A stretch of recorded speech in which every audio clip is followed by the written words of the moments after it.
Guys, welcome back to my new another blog. তো আজ হচ্ছে ভগবান শ্রীকৃষ্ণের জন্মদিন।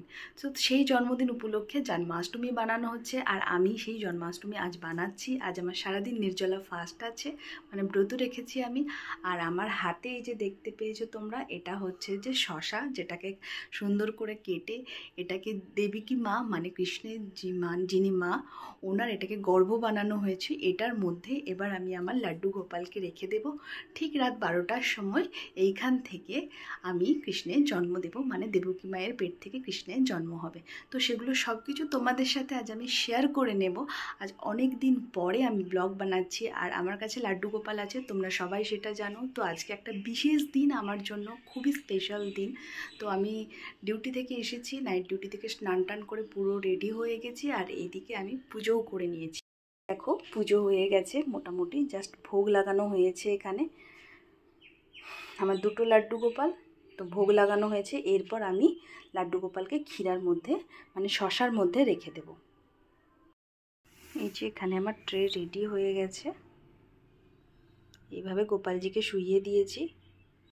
তো আমার ট্রে একদম রেডি হয়ে গেছে, দেখতেই পাচ্ছ। এখানে গোপালজি তার শয়নে গেছে। ঠিক রাত 12টার সময় গোপালজির এখান থেকে জন্ম হবে। তো এইভাবে সাজিয়ে রাখতে হবে। তোমরা কে কীভাবে জন্মাষ্টমী সেলিব্রেট করছো প্লিজ কমেন্ট করে আমাকে জানাবে। তো গাইজ, আমি এখন রেডি হয়ে গেছি, তোমরা সবাই জানাবে কেমন লাগছে আমাকে।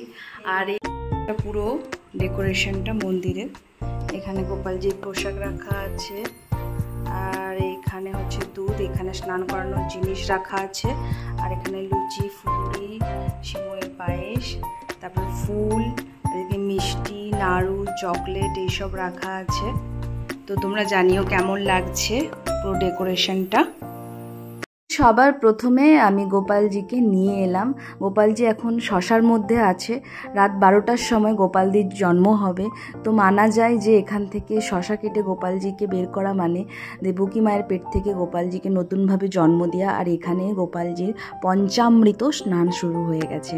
প্রথমেই দিয়ে দিলাম দুধ, তারপর চিনিটাকে ভুরা বলে, মানে এটাকে মিক্সিতে গুঁড়ো করে এটাকে ভুরা বলে, চিনি দিয়ে দিয়েছি। অ্যাকচুয়ালি এটা স্ক্রাবিংয়ের কাজ করে।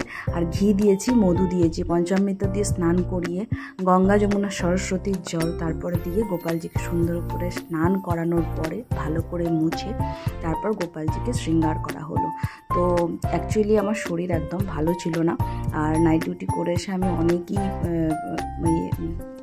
টায়ার্ড হয়ে গিয়েছিলাম। তো পুরো যা কিছু খাবার সমস্ত কিছু মা করেছে, মা একা হাতে করেছে। এর জন্য মাকে অনেক থ্যাঙ্কস, কারণ মা ছাড়া আজকে জন্মাষ্টমীটা একদম পসিবলই হতো না। তো আমি ঘুমিয়ে পড়েছিলাম, মা আমাকে ডাকেও নি, মা নিজেই সবটা করেছে। তবে ডেকোরেশনটা আমি করেছি, কেমন লেগেছে তোমরা প্লিজ জানিও। এরপর সুন্দর করে গোপালজির শৃঙ্গার করা হয়েছে।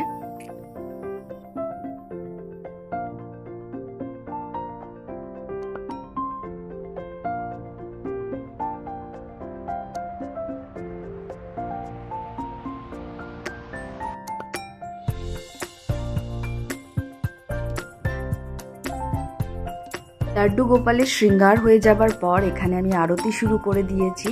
তো তোমরা সেটা দেখতেই পারছো। তো এই সময় মানে খুব একটা ভেতর থেকে দারুণ ফিলিংস হচ্ছিল। মা ওইদিকে শাঁখ বাজাচ্ছিল, বাবা কাসুর ঘণ্টা বাজাচ্ছিল, তো খুব ভালো লাগছিল। তো তোমাদের সঙ্গে সবটাই শেয়ার করে নিলাম। তো আরতির পর অবশ্যই আমি কিন্তু শ্রীকৃষ্ণের ব্রত কথা পড়েছি, তারপর পুজো সম্পন্ন করেছি। ভগবানজিকে ভোগ নিবেদন করার পর তারপর আমি আমার যে উপোস রেখেছিলাম উপোসটা ভেঙেছি পঞ্চামৃতের জলকে।